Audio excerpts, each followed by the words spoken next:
दुर्गा के चंगुल से मैंने एक असुर को बचा लिया। राव का मतलब जीव होता है, ब्राह्मण नहीं। हमारे व्रत की तुम आखी आँख। संगं शरणं गच्छामि द्वितीयंपि धम्मं शरणं गच्छामि द्वितीयंपि बुद्धं शरणं गच्छामि।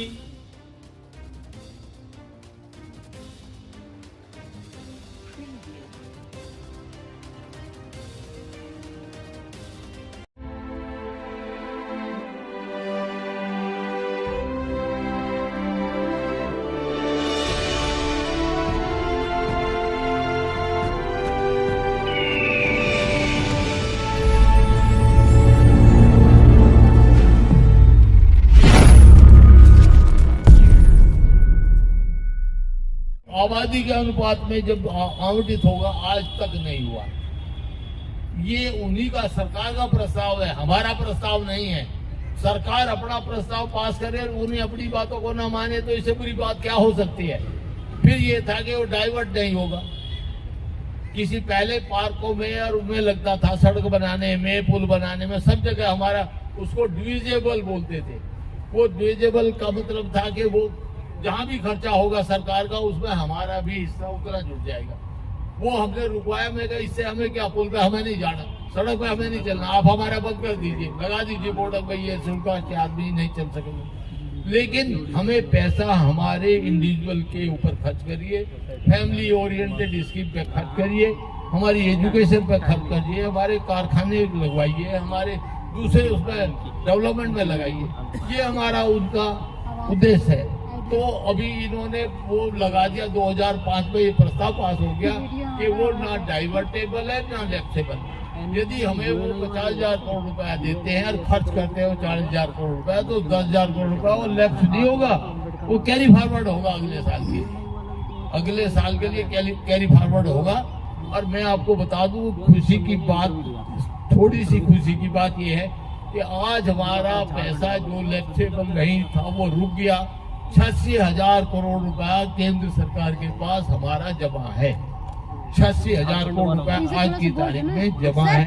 ये रिपोर्ट हमें प्लानिंग कमीशन से मिली और हमें वहाँ अपना आदमी बैठे हैं, उन्होंने बताया कि इसके लिए लड़ाई लड़ो, ये पैसा लगवाओ, कहाँ लगवाना। तो मैंने लगाने के भी चिट्ठी दी उनको। मैं कहा हमारे डॉक्टर अंबेडकर नवोदय विद्यालय आप खोल दीजिए, हर MP, हर सांसद के क्षेत्र में खोल दीजिए, तो 800 डॉक्टर अंबेडकर नवोदय विद्यालय खुल जाएंगे। जैसे जवाहर नवोदय विद्यालय खुले हैं, तो हमारे हर स्कूल में 2000 बच्चों की स्ट्रेंथ रख करके आप खोलिए। तो उससे हमारे कितने बच्चे बाबा साहब के कहने के अनुसार शिक्षित बनो तो काफी काम हो जाएगा।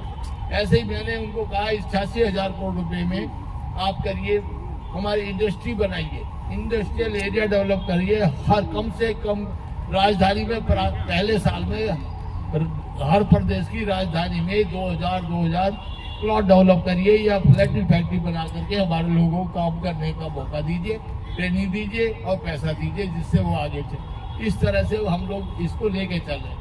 तो मैं आप लोगों से अनुरोध करना चाहूँगा कि ये एक पॉइंट है जो मेन मुद्दा था, जिसके ऊपर मैं आप सब लोगों को बुलाना चाह रहा था। आप इस पर बात करिए। जो पैसा आएगा वो कहाँ खर्च हो, हमारा वो क्या करते हैं, हमारा पैसा इधर उधर ऐसी जगह खर्च करते हैं जिससे हमारा कोई ताल्लुक नहीं।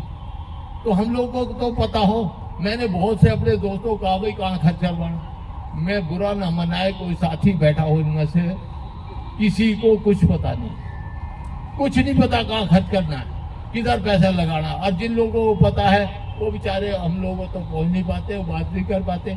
और उस तरह की हालात बन गए हैं कि सरकार मन मर्जी एयर कंडीशन कमरे में बैठ के उटपटांगी इसकी बनाती रहती है, वो चलता रहता है और पैसा हमें 1/4 भी नहीं मिलता। जब उन्होंने ये वायदा किया कि हमारा पैसा आबादी के अनुपात में मिलेगा, नहीं मिला। अब 10 साल में तो क्या 10 साल में एक भी स्कीम नई प्रोड्यूस नहीं हुई। तो हमने आप लोगों को सबको इसलिए बुलाया कि ये अब राष्ट्रीय स्तर पर हम इस मामले को उठाएं और जब राष्ट्रीय स्तर पर उठाएंगे तो सरकार भी जगेगी, उन्हें भी पता लगेगा कि हमारी समस्याएं हैं और आप हमारी समस्या के हिसाब से तय करिए कि कौन सी योजनाएं बनानी है। तो योजनाएं हमने बना कर देनी है, तो इस तरह से इसको आगे चलाना है, ये बात है।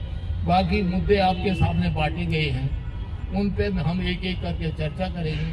मैंने आपको जैसे एक छोटा सा मुद्दा पहला है कि जो हमारा शुल्क का सर्टिफिकेट है वो हर प्रदेश में मान्य नहीं है। केंद्र सरकार में तो कहीं भी जाओ मान्य है, लेकिन यदि आप चले जाओ स्टेट टू स्टेट कहीं भी जाएंगे बात करेंगे तो हमारा यूपी का सर्टिफिकेट महाराष्ट्र में नहीं चलेगा, महाराष्ट्र वालों का बाहर का सर्टिफिकेट यूपी में नहीं चलेगा, दिल्ली में नहीं चलेगा, कहीं नहीं चलेगा। तो इससे क्या हो रहा है कि हमारे 20-25% आदमी मूवमेंट में हैं, जिनके पास कोई रोजगार नहीं, धंधा नहीं, जमीन नहीं, जायदाद नहीं, तो वो सब लोग चलते, वो सब मूवमेंट में रहते हैं। ऐसे आदमियों की गिनती कहीं नहीं होती। तो एक तो यदि उनकी गिनती होनी शुरू हो जाए, यदि वो सर्टिफिकेट सब जगह मान्य हो जाए। दिल्ली में 17% पॉपुलेशन बताते हैं, जबकि यहाँ 32% से भी ज्यादा पॉपुलेशन है। लेकिन क्या करें, क्योंकि वो सर्टिफिकेट मानते ही नहीं। जो भी हरियाणा से आ जाए, जो भी पंजाब से आ जाए, या जो कहीं बाहर से आ जाए। साथियों, पांडिचेरी में सरकार ने केस डाला कि वहां पर पुष्प जाति शेड्यूल कास्ट में आती है, लेकिन हमारे वहां यहाँ पुष्प जाति केवल माली को कहते हैं, जो फूल पौधे बड़े लगाता है उसको कहते हैं। यहाँ हमारे हरियाणा में वो बैकवर्ड क्लास में है।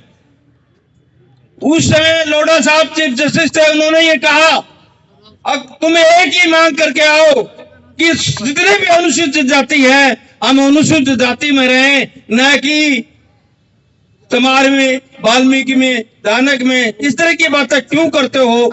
तो इसीलिए करते हैं, हमने इसीलिए तो संविधान के तहत सुप्रीम कोर्ट में केस डाला है कि अनुसूचित जाति ही रहे, ये जातियां ना रहे, ना अनुसूचित जाति पिछड़ी में रहे, ना एससी में रहे, ना एसटी में रहे। हम करती है तो ऐसी जातियों को अगर अनुसूचित जात में शामिल किया जाता है तो उनका सर्वेक्षण करा करके उनकी संख्या के आधार पर अनुसूचित जात के कोटा को भी बढ़ाया जाए। मुझे लगता है कि संख्या के आधार पर ही अनुसूचित जात का कोटा और अनुसूचित जनजात का कोटा निर्धारित किया गया था, और इस क्रम में भी हमें इस बात को सोचने की जरूरत है। और उसमें जो परेशानियां हैं केंद्र सरकार और प्रदेश सरकार की सूची में, उन दोनों का सामंजस्य किस हिसाब। अब समस्या यही है, जैसे ये पहला प्रस्ताव आया, मैं इसका पूरी तरह से समर्थन करता हूं, बहुत अच्छा प्रस्ताव है, आप सब भी कर रहे हैं। तो दिल्ली में मीना जाति के साथ ये शर्त ना रखी जाए कि भैया उसके पूर्वज हमारे मर गए और जो रहे वो दिल्ली में सेट हो गए।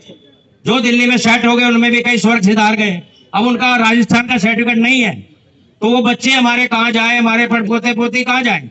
तो उनका कोई आधार नहीं है। एसटी अपने को मीना जरूर कहते हैं, और मैं पढ़ाई पे भी बड़ा जोर देता हूँ मीना समाज पे बार बार। खाली आरक्षण से कुछ नहीं होगा, पढ़ाई पे भी जोर देना है। हमारे समाज ने पढ़ाई पर बहुत जोर दिया, तो आज हर डिपार्टमेंट में मीना समाज के लोग मिले।